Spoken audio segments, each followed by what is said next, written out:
So in this video, I'm going to talk about the tangent graph, and the tangent graph will obviously going to be different with the sine or cosine data graph, and we can talk about it through the unit circle right over here. And the unit circle's definition is that the radius, which is half of the diameter, will just going to be equal to 1. We can think about the tangent graph in this way. If there's a point right over here, this is some point on the unit circle, and if we make a straight line, if you make a straight line in this way, through the point where its coordinate is 1 comma 0, the x value is 1 and the y value is 0. And if you connect the point where its coordinate is 0 comma 0 all the way to the point, where it's on the unit circle and to the line right over here, we call this angle theta. And we can define tangent graph in this way. We call this length right over here. We call this length tangent theta. Tangent theta.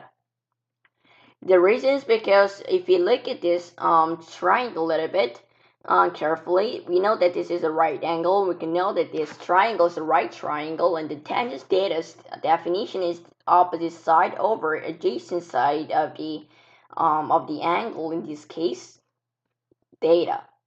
And let's call this length x, and let's call this length y. And for opposite side, which we're gonna be equal to y in this case, over adjacent side, which is going to be x. But if for the radius, the radius definition is that if you connect the line from the point 0 comma 0, where the coordinate 0 comma 0, and all the way to the point which lies on the circle, they are the radius. So that means the x value right over here is going to be equal to 1, since we knew that is a radius. So for x, we can simplify it into 1, and that's why we call this length y tangent theta. And let's graph it. Let's graph the tangent theta's graph.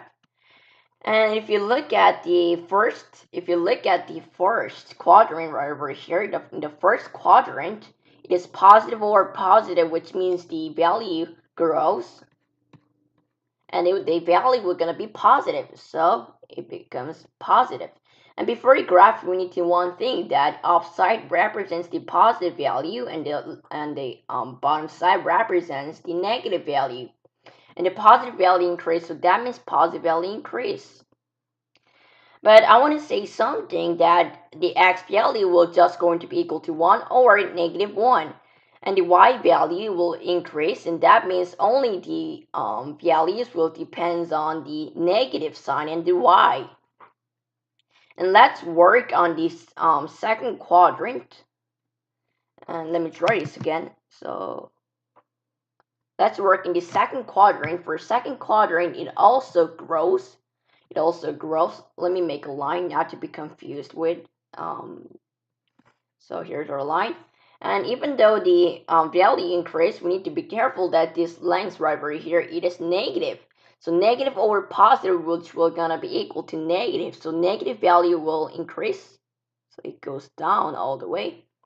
Let's draw it again. And for the next quadrant, even though it goes down all the way, we need to be careful that this length is minus, and this length is also minus. So minus over minus will just going to be equal to positive. So positive value increase. And for the last quadrant, it goes down also. The x value is positive, but the y value is negative. Positive over negative will just going to be equal to negative. So negative value increase. And we go again to the first quadrant, which we're going to be positive in this case. And these same patterns will keep going as the data was counterclockwise direction. And we can learn the tangent graph in this video.